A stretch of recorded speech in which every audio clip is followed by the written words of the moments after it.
இன்றைய குலம் ஒருவனே தேவன். வாத நாராயணக்கீரை பொரியல்ப்பா. இந்த வயனாரக்கீரைன்னு சொல்லுவாங்க.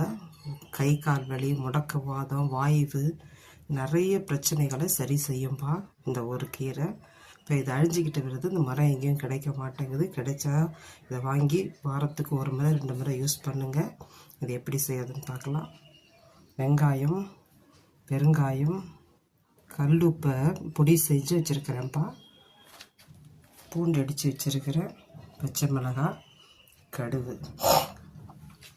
இப்போ என்ன கடலைப்பருப்பு போடலாம்ப்பா. எங்கள் வீட்டுக்காருக்கு பல் வலிக்கிறதுனால அதை நான் போடலை. அவருக்கு எடுத்துகிட்டு வேணால் கொஞ்சமாக வறுத்து போட்டுப்பேன்.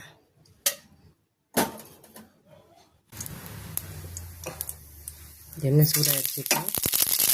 கடுகு போட்டுட்டு வால் காஞ்சிக்கிறதுனால ஃபஸ்ட்டு வெங்காயம் பூண்டு எடுத்து போட்டுட்டேன்.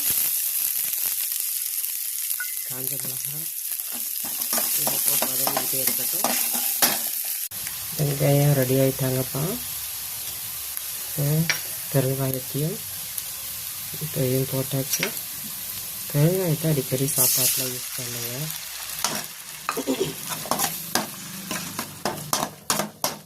உடம்புக்கு நல்லது. கை கால் வலிகள், மூட்டு வலிகள். இன்றைக்கி பெருங்காயம் நிறைய பேர் யூஸ் பண்ணுறதில்ல. பெருங்காயத்தை யூஸ் பண்ணி இந்த வாத நாராயண கீரையை கழுவி வடிகட்டி வச்சுருக்கிறேன்ப்பா. சும்மா கொஞ்சோண்டு துளியோண்டு தண்ணி ஊற்றினா போதும்.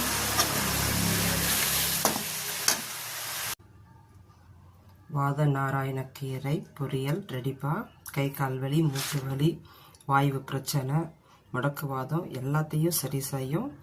இதை கிடைச்சதுன்னா பயன்படுத்துங்க. ரொம்ப நல்லதுப்பா. நான் பவுடராக கூட கிடைக்கும்போது பவுடராக செஞ்சு வச்சுப்பேன். இதை இங்கே கிடைக்காம சேலத்துலேருந்து வாங்கிட்டு வந்த, சேலம் போகும்போது அங்கேருந்து வாங்கிட்டு வந்து செஞ்சேன். உடம்புக்கு நல்ல ஆரோக்கியமான பொருள். ஆரோக்கியமான காய்கள், பழங்கள் நம்மளை சுற்றி 30 கிலோமீட்டரில் நம்மளை சுற்றி இருக்கிற பழங்கள், காய்கறிகளை வாங்கி பயன்படுத்துங்க. நம்மளுடைய ஆரோக்கியத்தை நம்ம பாதுகாக்கலாம்ப்பா. வணக்கம்ப்பா.